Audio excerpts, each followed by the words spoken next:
যদি সত্যিকারের জ্যান্ত পুতুল দেখতে চাও তাহলে আমার এই ব্রাইডটিকে একবার দেখো। এত সুন্দর চকচকে স্কিন, তারপরে মাথা ভর্তি চুল। আমার 5 ঘন্টার জার্নি ওকে দেখে যে কখন তুড়ি মেরে গায়েব হয়ে গেল তা বুঝতেই পারলাম না। 5 ঘন্টা বলছি কেন, তার কারণ হচ্ছে কলকাতা থেকে সেদিন বুকিংটা ছিল আমার বহরমপুরে। বহরমপুর থেকে আমাকে মেহেক বুকিং করেছিল, একদম অফ ডেট ছিল, কোনো রকম আলাদা ব্রাইড ছিল না আমার। ওই একমাত্র ছিল যার জন্য আমি সেদিন বহরমপুর অবধি ছুটেছি। এই যে ওর সাথে আমার সেদিন প্রথম আলাপ, না এর আগে আমি ওকে দেখেছি না ওর সাথে আমি কোনো রকম কথা বলেছি। আর গিয়েই আমাকে দেখাতে শুরু করলো যে দিদি দেখো এইটা আমি পরছি।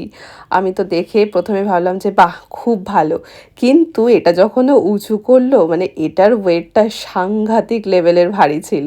তা যাই হোক, ওয়েট যেমন যা খুশি হোক, ওকে তো সাজাতেই হবে। আচ্ছা মেহেক, আজকে ওয়ালিমা তোমাদের মতে তো চলে তো এসছি সেই নিউ টাউন থেকে মুর্শিদাবাদে। নিশ্চয়ই তোমার কিছু এক্সপেকটেশন আছে আমার কাছে। আমার এক্সপেকটেশন বলতে গেলে পুরোপুরি তোমার উপর নির্ভর। আচ্ছা তুমি যেরকম চাইবে তুমি সেরকম। আচ্ছা তোমার আচ্ছা, উপর পুরোপুরি ডিপেন্ড। তুমি তো আয়নার সামনে বসতে চাইছো। এইটাই। আচ্ছা ঠিক আছে, চলো সুন্দর করে তাহলে সাজাই তোমাকে। আমার এত দূরে আসাটা যেন সার্থক হয়। ওর সাজটা কেমন হবে সেটা আমি জানি না, কিন্তু ও যে নিজেকে এত সুন্দরভাবে মেনটেন করে রেখেছিল। সব থেকে বড় কথা এই যে আমি আইব্রোজ করছি, তার মধ্যে থেকে অনেক মুসলিম ব্রাইড আছে যারা একদমই আইব্রোজ করে না, আর আমার করতেও একটু অসুবিধা হয়। তার উপরে এই যে ফেশিয়াল হেয়ারগুলো রিমুভ করতে হয় মেকআপের সময়, সেগুলোও অনেকে করে না। কিন্তু মেহেকের ক্ষেত্রে ও পুরো জিনিসটাকে এত প্রপারভাবে মেনটেন করেছিল যে আমার মেকআপটাও ভীষণ স্মুথভাবে আমি করতে পেরেছি। এটা কিন্তু ভীষণভাবে সত্যি যে নিজেকে যদি সুন্দর দেখাতে চাও তাহলে কিন্তু মিনিমাম কিছু স্কিন কেয়ার নিজেকে করতেই হয়। হ্যাঁ জানি অনেকের এই জিনিসটা পছন্দ নয় আইব্রোজ করা, বা অনেকের ফ্যামিলিগত কিছু প্রবলেম থাকে যার কারণে সবাই করতে পারে না। তবুও যেহেতু এটা একটা স্পেশাল দিন, একটা বিয়ের দিন, একটা শুভ অনুষ্ঠান, তাই নিজেকে যদি একজন পারফেক্ট দেখাতে চাও তাহলে কিন্তু এই ছোট ছোট কয়েকটা জিনিস একটা দিনের কথা ভেবে তোমাকে করতেই হবে। যারা থ্রেডিং করতে ভয় পাও তারা কিন্তু একদিনের জন্য ফেশিয়াল রেজারও ইউজ করতে পারো। ফেশিয়াল রেজারটা শুধুমাত্র কিন্তু ফেসের অতিরিক্ত হেয়ার গ্রোথটাকে কন্ট্রোল করে দেবে ওই একটা দিনের জন্য। তাই বলে তোমার মুখে কিন্তু তার পরের দিন থেকেই গোঁফ দাড়ি উঠবে এইটা কোনো কথা নয়। এটা একটা ভুল তথ্য যে ফেশিয়াল রেজার ইউজ করলে ফেসের মধ্যে অতিরিক্ত হেয়ার গ্রোথ হয়ে যায়। বহরমপুরে এই সময়টা মানে 11th জুন, এই সময়টা ছিল উত্তপ্ত গরম, প্রচণ্ড হিউমিড ওয়েদার ছিল, যার জন্য একটা ছিপছিপে ব্যাপার সবসময় থেকেই যাচ্ছিল। আর আমি মেহেককে কথা দিয়েছিলাম যতই তোমার কেউ গাল ধরে এসে টিপে দিক না কেন, তোমার মেকআপ এক জায়গা থেকে আরেক জায়গা কোনোভাবেই সরবে না। আর সেইভাবেই আমি ওর মেকআপটাকে করছিলাম।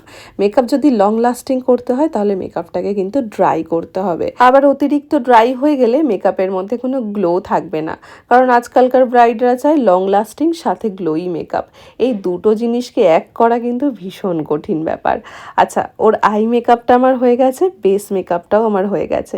এবার মাঝখানে একটু ওকে দেখতে দিয়েছিলাম, ওকে দেখানোর সাথে সাথে দেখলাম ও আরও দুটো জায়গায় ভিডিও কল করেও দেখানো হয়ে গেল। তো ভাবলাম যে ঠিক আছে, টাইম যখন আছে তখন ওর মনের মতো করে সবটা করুক। তোমরা এমন অনেকেই আছো যারা আমার কমেন্ট বক্সে বা ইনবক্সে ফোন কলসে জানতে চাও যে দিদি তুমি মালদা আসতে পারবে কিনা, দিদি তুমি মুর্শিদাবাদে আসতে পারবে কিনা। দেখো আমি তো স্টেটের বাইরে মানে বারাণসী ব্যাঙ্গালোর অবধি চলে যাচ্ছি, আর স্টেটের মধ্যে ওয়েস্ট বেঙ্গলের মধ্যে থেকেই আমি এই জায়গাগুলোতে যেতে পারবো না, তা কী করে সম্ভব? তোমরা যেখানেই বলবে আমি সেখানেই তোমাদের জন্য যেতে পারবো। আচ্ছা, এবার দেখো মেহেককে আমি একটা একটা করে জুয়েলারি পরাচ্ছিলাম।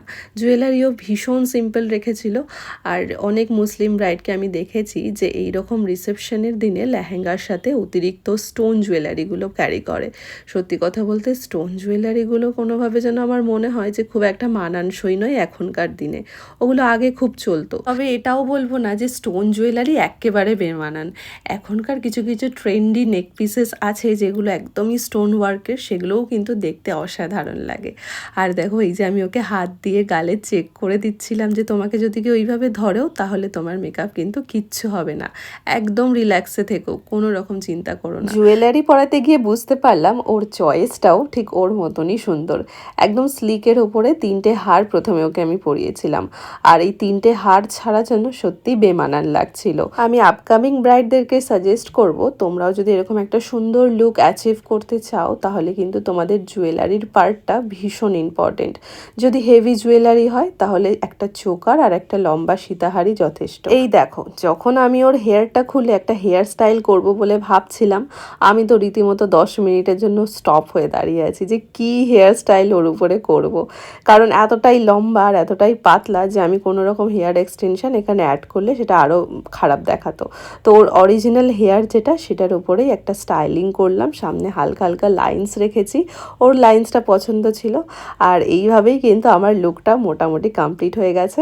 মোটামুটি বলবো না, যদি ফুল লুক বলি তাতেও কোনো ভুল নেই, কারণ ও এত সুন্দর একটা শাড়ি পরেছিল যে মনে হচ্ছিল যেন এটাই ওর ফাইনাল লুক। কিন্তু না, ফাইনাল লুক শেষ হওয়ার আগে দেখলাম ওর হাজব্যান্ডও চলে এসছে। তাই ওনার কাছে জানতে চেয়েছিলাম যে একটু দেখে বলতে হবে যে বউকে কেমন লাগছে, কিন্তু সে এত শাই পারসন যে আমার ক্যামেরার সামনে আর কোনো রকম রিভিউ দিতে পারলো না। যাই হোক, এবার কিন্তু মেহেকের পুরো সাজটা আমার কমপ্লিট হয়ে গেছে। আগেই বলেছিলাম যে মুসলিম ব্রাইড কিন্তু মাথায় ওড়না ছাড়া একেবারেই ইনকমপ্লিট। গোটা লুকটাই ওকে ঠিক কতটা আমি সুন্দরী বানাতে পারলাম সেটা কিন্তু তোমাদের কমেন্টের মাধ্যমে আমি জানতে চাইবো। প্রত্যেকবার তো এটাই জানতে চাই যে তোমাদের কেমন লাগলো। আর দেখো, মেহেককে দেখতে কত সুন্দর লাগছে। বলেছিলাম না একটা জ্যান্ত পুতুলের মতো লাগবে, ঠিক তেমনটাই কিন্তু সুন্দর করে ওকে আমি সাজিয়ে দিয়েছি। আর হেয়ারসটাকে আমি পিছনেই রেখেছি, কারণ ওর সামনে চলতো কুলারে হেয়ারটা নষ্ট হয়ে যেত বলে আমি হেয়ারটাকে একদম পিছনে সেট করে দিয়েছিলাম। ওকে এইভাবে ফাইনাল লুকে দেখার পর আমিও সত্যি কিছুক্ষণের জন্য স্টপ হয়ে গিয়েছিলাম, দেখছিলাম ওর সৌন্দর্যটা চোখ ভরে ভরে। তোমরাও যারা মেহেকের মতো এমন সুন্দর একটা দিনে আমার হাতের ছোঁয়া পেয়ে একটু নিজেকে সুন্দর করে তুলতে চাও, তাদেরকে তো সব সময়ের জন্য ওয়েলকাম। কিভাবে কন্ট্যাক্ট করবে বুঝতে পারছো না? এই যে আমি স্ক্রিনে 2টো নাম্বার দিয়ে রাখলাম, অবশ্যই কলে না পেলে একটা হোয়াটসঅ্যাপ করে নিজেদের লোকেশন ডেট সম্পর্কে জানিয়ে দিও, আমাদের টিম তোমাদেরকে গাইড করে দেবে। কেমন লাগলো বলে, অনেস্ট রিভিউ দাও। খুবই সুন্দর, খুবই সুন্দর। যেরকম চেয়েছিলাম সেরকমটাই পেয়েছি। সেরকমটাই পেয়েছো তো? একদম। ব্যাস, আমার সার্থক আশা এত দূরে। ওকে, চলো টাটা। টাটা।